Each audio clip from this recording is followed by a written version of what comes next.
Hello everyone, स्वागत आप सभी का हमारे चैनल इंडियन आयुर्वेदिक डॉक्टर में। मैं डॉक्टर पूजा आपको गायनी पढ़ाऊंगी। आज से हमारी लाइव क्लास शुरू हो रही है। तो गायनी आपके थर्ड ईयर का एक सब्जेक्ट है, ऑब्स्टेटिक एंड गायनेकोलॉजी। ये दो पेपर होते हैं, एक पेपर ऑब्स का होता है, एक पेपर गायनी का होता है। ऑब्स का पेपर 100 नंबर का होता है और गायनी का पेपर भी 100 नंबर का होता है। ठीक है, तो ऑब्स आपको डॉक्टर तरुण ने पढ़ाई थी, गायनी आपको मैं पढ़ाऊंगी। तो इसके बारे में थोड़ा और बताती हूँ। गायनी जो स्त्री रोग हैं, इसके बारे में हम स्त्री रोग से संबंधित रोगों के बारे में विचार करेंगे, और ऑब्स के अंदर हम प्रसव से संबंधित रोगों के बारे में और प्रसव के बारे में हम विचार करते हैं। तो गायनी के अंदर ये एक सिलेबस दो पार्ट में डिवाइड है, एक होता है पार्ट 1 और एक है पार्ट 2। प्रत्येक पार्ट 50-50 नंबर का होता है। इस तरह से इस पेपर के बनते हैं 100 नंबर। ठीक है, एक एक करके टॉपिक वाइज हम सारे टॉपिक पढ़ते चलेंगे। तो शुरू करती हूँ मैं।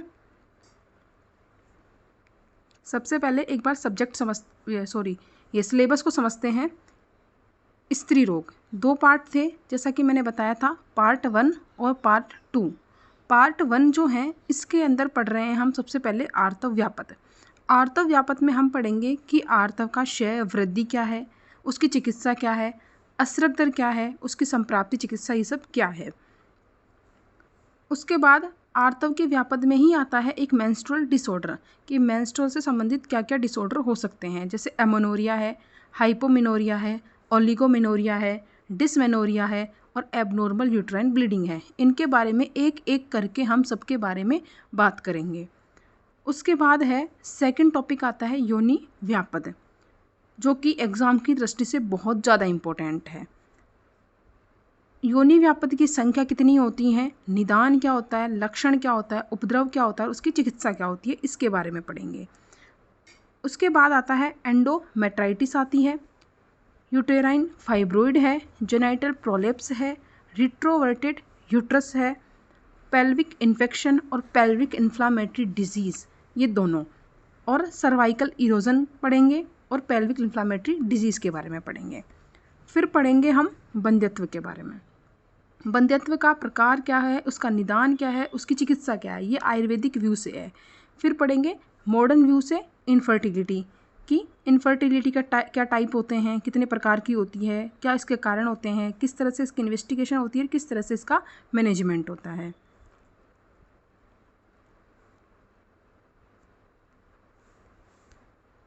योनि कंद क्या होता है, योनि अर्श क्या है, ग्रंथि अर्बुद ये क्या होते हैं, पेल्विक इन्फेक्शन क्या है और उससे होने वाली पेल्विक इन्फ्लामेटरी डिजीज़ कौन सी होती हैं, और पेल्विक इन्फेक्शन के अंदर sexual transmitted infection, sexual transmitted disease जैसे कि HIV है, एड्स है, और बाकी के जो भी डिजीज़ आती हैं वो उन सब के बारे में पढ़ेंगे, और इन सब के बचाव के उपाय, प्रिवेंटिव मेजर्स पढ़ेंगे।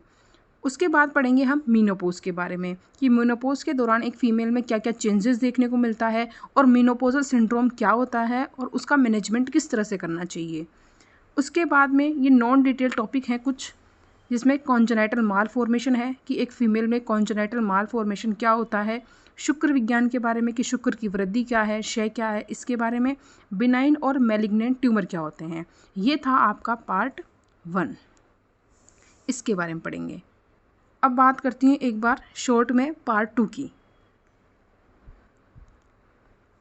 पार्ट 2 में हम स्तन रोग के बारे में पढ़ेंगे, कि स्तन कीलक है, स्तन ग्रंथि, स्तन विद्रदी, ये सब क्या होते हैं। एक पढ़ेंगे हम स्थानिक चिकित्सा के बारे में। स्थानिक चिकित्सा में हम वही पढ़ते हैं कि उत्तरवस्ती है, योनि का प्रक्षालन, पिचु, वृत्ति, लेप, इन सब के बारे में पढ़ेंगे। एक हम पढ़ेंगे शस्त्रक्रम, यानी कि जितने भी सर्जिकल प्रोसेस हैं स्त्री रोग में, यानी कि गायनेकोलॉजी में, उन सब के बारे में पढ़ेंगे, जैसे कॉट्राइजेशन है, डायलेशन एंड क्यूरेटेज है, और स्टेरिलाइजेशन है, यानी ट्यूबेक्टोमी जो बोलते हैं वो है, पेप्सिस्मीयर है, एंडोमेट्रियल बायोप्सी है, हिस्टेक्टोटोमी है, इन सब के बारे में। और स्त्री के संबंधित स्त्री रोग में कौन कौन सी औषधियाँ, आयुर्वेदिक औषधियाँ उपयोग में ली जाती है, उनके बारे में, कौन से यंत्र और शस्त्र का प्रयोग किया जाता है, उसके बारे में पढ़ेंगे। और ये एक टॉपिक है आपका गर्भ निरोधक उपाय, जो कि बहुत इंपॉर्टेंट है, जो कि मैं हाइजीन में भी पढ़ा के आई थी, उसके बारे में पढ़ेंगे।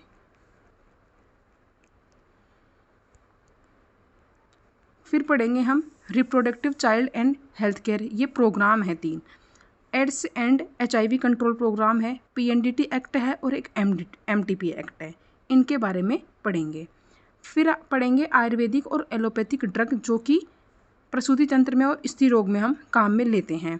एक नॉन डिटेल में हम पढ़ेंगे हिस्टोसाल्पिंजोग्राफी है, हिस्टेरोस्कोपी है, laparoscopy, USG, x-ray, colposcopy, cervical biopsy क्या होती है, मायोमेक्टोमी और हिस्टेक्टोटोमी, इन सब के बारे में पढ़ेंगे। शुरू करते हैं स्त्री रोग के अंदर पार्ट 1। सबसे पहला टॉपिक है पार्ट 1 का आर्तव व्यापद। आर्तव व्यापद में हम पढ़ेंगे आर्तव क्षय, वृद्धि और आर्तव दुष्टि के बारे में। तो सबसे पहले पढ़ते हैं आर्तव क्षय के बारे में। ठीक है, आर्तव क्षय क्या होता है? आर्तव क्षय का एक कोटेशन लिखा है मैंने, पढ़ते हैं। आर्तव क्षय यथोचित काल अदर्शना, यानी कि यथोचित काल में दर्शन का नहीं होना, यानी कि 28 डेज़ का साइकिल होता है, उसके बाद में मेंस्ट्रुअल साइकिल को रिपीट होना था, लेकिन 28 डेज़ के ऊपर हो गए हैं दिन, लेकिन अभी तक मेंस्ट्रुअल साइकिल रिपीट नहीं हुआ है, तो यथोचित काल में दर्शन नहीं होना, यानी कि जिस टाइम ड्यूरेशन में आना चाहिए था उस ड्यूरेशन में नहीं आना। अल्पता, अगर मेंसेस आ रहे हैं तो नॉर्मल अमाउंट में ना आके उस अमाउंट से कम आना। जैसे नॉर्मल अमाउंट जो होता है वो 20 से 80 ml का अमाउंट होता है, लेकिन अगर 20 ml से भी कम अमाउंट अगर मेंस्ट्रुअल पीरियड के दौरान एक फ़ीमेल में आता है तो वो होता है अल्पता। और जब मेंसेस उसके आते हैं तो उसमें क्या होती है, वेजाइनल पेन या फिर बैक रीजन में पेन होता है, तो फीमेल में पेन देखने को मिलता है। तो वही होता है आर्तव क्षय कि यथोचित काल अर्दर्शना, अल्पता होना और योनि में वेदना होना। ये क्या कहलाता है? आर्तव क्षय कहलाता है। आर्तव क्षय हो जाने पर वही लिखा है नोट्स में, उचित काल में यानी 1 मार्च में दर्शन नहीं होता, यानी कि कभी 3 मास से, कभी 4 मास से, कभी 5 महीने से पीरियड्स आते हैं, तथा अल्प मात्रा में क्या होता है, उसका स्राव होता है और योनि में क्या होती है, वेदना होती है। ये कोटेशन सुश्रुत सूत्र 15 का कोटेशन है। ठीक है, अब इसकी चिकित्सा पढ़ते हैं। इसकी चिकित्सा के लिए अब आर्तव क्या होता है, कल मैंने एक बात बताई थी कि आर्तव जो होता है वो अग्नि महाभूत से युक्त होता है। अग्नि महाभूत क्या होता है, उसमें प्रधान होता है आर्तव के अंदर। तो सीधी सी बात है, हमें अग्नि महाभूत यानी कि पित्त दोष, तो पित्त को बढ़ाने वाली या फिर आग्नेय द्रव्यों को खिलाना चाहिए, जिससे क्या होगा, उसका रक्त क्या होगा, बढ़ेगा, तो आर्तव क्या होगा, उससे बढ़ेगा। तो आर्तव क्षय की चिकित्सा में हमें आग्नेय द्रव्यों का प्रयोग करवाना चाहिए और क्या करना चाहिए, संशोधन कर्म करना चाहिए। ठीक है, वमन आदि क्रिया करवानी चाहिए और विरेचन नहीं करवाना चाहिए। वमन आदि का मतलब सब आ गया, इसके स्नेहन है, स्वेदन है, वमन है और उत्तरवस्ती है, ये सब करवाना चाहिए, लेकिन विरेचन नहीं करवाना चाहिए, क्योंकि विरेचन के द्वारा क्या होता है, पित्त का क्षय होता है, और पित्त का क्षय होगा मतलब रक्त का क्षय होगा, तो ये चीज़ हमें नहीं करवानी है। और आग्नेय द्रव्यों का, जैसे कि तिल है, उष्ण द्रव्य, आग्नेय द्रव्यों का सेवन हमें करवाना चाहिए। जैसे तिल है, सूरा है, मांस है, इनका सेवन करवाना है। तो ये था आर्तव क्षय। उसके बाद पढ़ते हैं आर्तव वृद्धि। आर्तव वृद्धि जो होती है उसके अंदर क्या होता है कि आर्तव अंग मर्द अति प्रवृत्ति, आर्तव की अति प्रवृत्ति होने पर अंग मर्द होना, यानी कि बॉडी पेन होना, जनरल वीकनेस आना, और क्या होगी, दुर्गंध, यानी कि दुर्गंधता आती है। ठीक है, तो वही लिखा है कि आर्तव की वृद्धि होने पर अंग मर्द होता है, आर्तव की अति प्रवृत्ति होती है और क्या होती है, दुर्गंध आती है। इसकी चिकित्सा में होता है कि संशोधन संशमन आहार करवाना चाहिए, या तो उसे संशोधन करवा दो या उसे क्या हो, शमन करवा दो, और क्षपण चिकित्सा करवानी चाहिए, और बढ़े हुए दोष को घटाते हुए अन्य दोष की वृद्धि करके चिकित्सा करनी चाहिए। अगर पित्त दोष बढ़ा हुआ है तो इस पित्त दोष को तो कम करो और कफ दोष को बढ़ाओ, ये वाली चिकित्सा करनी चाहिए, क्योंकि आर्तव वृद्धि में क्या होता है, पित्त दोष ही तो बढ़ता है। उसके बाद है शुद्ध आर्तव का स्वरूप। शुद्ध आर्तव का स्वरूप दो तरह से है, एक तो आचार्य चरक ने बताया है और एक आचार्य सुश्रुत ने इसके बारे में बताया है। आचार्य चरक ने अपने कोटेशन में लिखा है कि गुंजा फल स वर्णम च पद्मा अलक्तक सन्निभम, यानी कि शुद्ध आर्तव वो होता है जो गुंजा फल के समान वर्ण वाला हो, यानी प्योर रेड हो, और क्या हो, पद्म पुष्प के समान हो, यानी कमल के पुष्प के सदृश हो, और अलक्तक के समान होना चाहिए। इंद्रगोप यानी जो वीर ब्रूटी जो होती है, इंद्रगोप के समान जो होता है वो आर्तव शुद्ध मादिक्ष्यते, यानी कि वो जो होता है वो शुद्ध आर्तव होता है। उसके बाद आचार्य सुश्रुत ने अपने शुद्ध आर्तव के स्वरूप में 3 बातें बताई थी। शुद्ध आर्तव वो होता है जो शशक रक्त के समान होता है, यानी कि खरगोश के रक्त के समान होता है। दूसरा लाक्षा रस के समान होता है। तीसरा उन्होंने बताया था कि जो इशत कृष्ण होता है, यानी हल्का सा ब्लैकिश सा होता है, यानी इशत कृष्ण वर्ण का होता है, वो शुद्ध आर्तव होता है। और चौथा उन्होंने बताया था कि जो कपड़े में रंजित ना हो, यानी कपड़े पे अपना निशान ना छोड़े, वो होता है वो शुद्ध आर्तव होता है।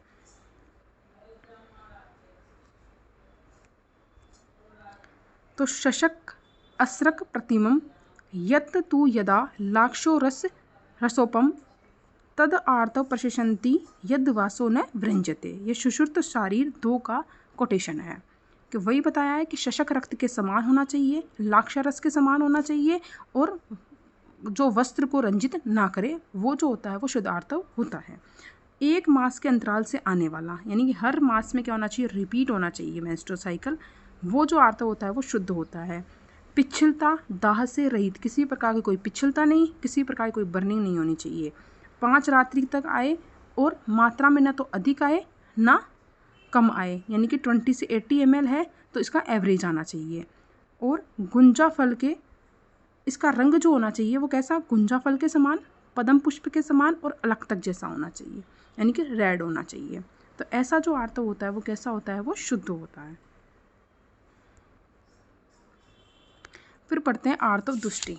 आर्तव दुष्टि का क्वेश्चन आता है 5 नंबर या 10 नंबर में पूछा जाता है। आर्तव दुष्टि क्या होती है कि उपरोक्त निदान के सेवन से अगर फीमेल निदान का सेवन करती है किसी पर, जैसे कल हमने निदान पढ़े थे, गुरु तीक्ष्ण उष्ण विदाही अन्न का सेवन कर रही है, या फिर विरुद्ध आहार, अशन, अध्यशन, शोक, चिंता, अध्व मार्ग गमन कर रही है, या फिर क्या कर रही है, अतियान की सवारी कर रही है, अति मैथुन है, या फिर अजीर्ण में अध्यशन कर रही है, तो इन सब के कारण क्या होता है, आर्तव क्या होता है, दूषित होता है। तो इन निदान के सेवन से दोष क्या होते हैं, प्रकोपित होते हैं और क्या करते हैं, आर्तव को दूषित करते हैं। तो उसे ही क्या बोलते हैं, हम आर्तव दुष्टि बोलते हैं। यह दुष्ट हुआ आर्तव क्या करता है, बीज रहित होता है और दोष के अकॉर्डिंग इसका व्रण होता है और वेदना से युक्त होता है। ठीक है। अब आर्तव दुष्टि होती है 8 प्रकार की, इंपॉर्टेंट है ये, यहाँ से क्वेश्चन आता है एग्जाम में। पहली होती है वातज आर्तव दुष्टि, पित्तज, कफज, 3 तो यही हो गई। चौथी होती है रक्तज, जिसे हम कुणपगंधी भी बोलते हैं। 5वीं होती है ग्रंथीभूत आर्तव दुष्टि। 6वीं होती है पूतिपूय। 7th है क्षीण आर्तव दुष्टि और 8वीं होती है मूत्र पुरुष गंधी आर्तव दुष्टि। सबसे पहले पढ़ते हैं वातज आर्तव दुष्टि के लक्षण। वातज आर्तव दुष्टि जो होती है, अगर आर्तव जो है वो वात से दूषित हो जाता है तो आर्तव कैसा आएगा, तनु होगा, रुक्ष होगा, फैनिल होगा, अरुण वर्ण का होगा, अल्प आएगा, वेदना के साथ आएगा और विलंब से निकलेगा। ठीक है। तो ये सेम वात वाले सारे सिम्टम ही हैं, कोई रटने वाली बात नहीं है। पित्तज आर्तव दुष्टि के अंदर मल्टी कलर, वही नील पीत वर्ण क्या आएगा, उष्ण आएगा और जलने के समान वेदना करेगा। सेम वो पित्त वाले लक्षण आएंगे।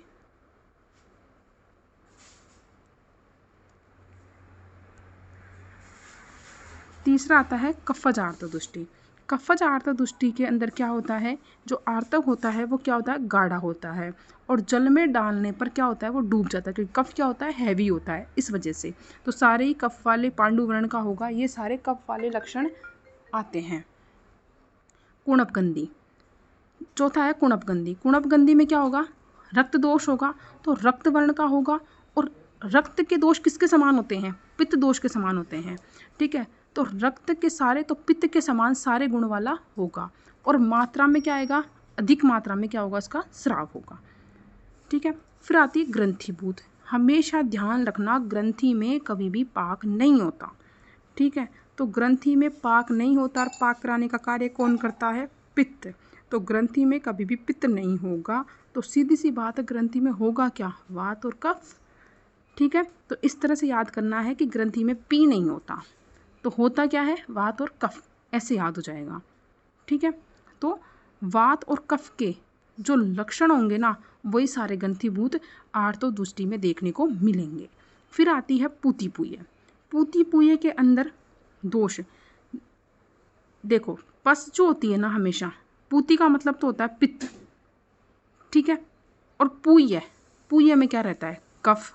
तो जहाँ पर पस रहती है वो सूखती नहीं है, और सुखाने का कार्य कौन करता है? वात। तो सीधी सी बात है, इसके अंदर क्या नहीं है? पूतिपूय में वात नहीं है।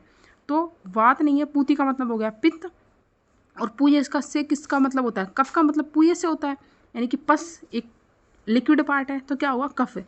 और पूय सूखती नहीं है, मतलब कि उसका सुखाने का कार्य कौन करता है? वात। तो इसमें क्या होगी? वात नहीं होगी। तो वात नहीं होगी तो क्या होगा? दोनों दोष होंगे, यानी कि पित्त और कफ तो होगा ही होगा। तो सीधी सी बात है, पूतिपूय में दोष कौन से होंगे? पित्त कफ। और लक्षण कैसे आएंगे? पित्त कफ के समान लक्षण आएंगे।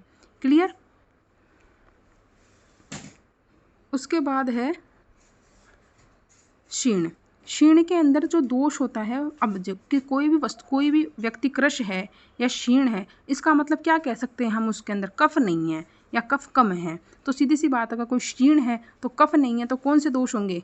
वात और पित्त होंगे। तो लक्षण किससे समान आएंगे? वात और पित्त दोष के मिश्रित लक्षण आएंगे। मूत्र पुरुष। मूत्र पुरुष गंधी जो होगा, उसके अंदर दोष जो होता है, जो आर्तव जो होता है, उसके अंदर मूत्र की और पुरुष की गंध आती है, यानी कि दोष कौन सा होगा? सन्निपातज होगा। फिर पढ़ते हैं आर्तव दुष्टि की चिकित्सा। आर्तव दुष्टि की चिकित्सा के अंदर बताया गया है कि हमें सारी विधि करानी है, और मेनली जो इसके अंदर होती है वो उत्तर बस्ती बेस्ट मानी जाती है। तो उत्तर बस्ती तक की सारी विधि, जैसे स्नेहन करवाना है, स्वेदन करवाना है, वमन करवाना है, विरेचन करवाना है, आस्थापन करवाना है, अगर आर्तव दुष्ट है तो, ठीक है। आस्थापन भी है, अनुवासन भी है, उत्तर बस्ती भी है, ये सारी चिकित्सा करवानी है। और क्या करना है हमें? कषाय द्रव्य या फिर कषाय द्रव्य के क्वाथ से या कल्क से इनका पिचू क्या करना है? हमें योनि में रखना है। या फिर कषाय द्रव्य जो होते हैं उनके क्वाथ से क्या कराना है? हमें योनि का प्रक्षालन करवाना है। जैसे त्रिफला हो गया, दशमूलादि हो गया जो कि वेदना को हरने के लिए होता है, त्रिफला हो गया, न्युग्रोध आदि हो गया, इनके कषाय से क्या कराना है? या फिर इनके क्वाथ से प्रक्षालन करवाना है।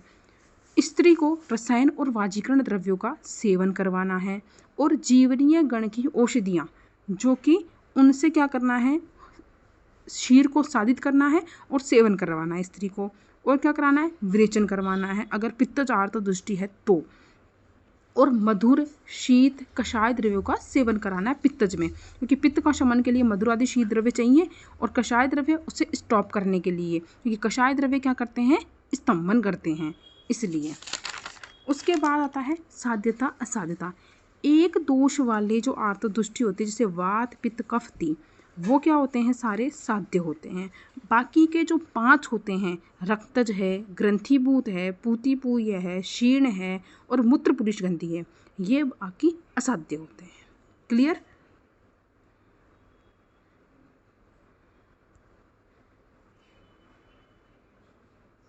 आज के लिए इतना ही करते हैं, बाकी पढ़ते हैं नेक्स्ट क्लास में।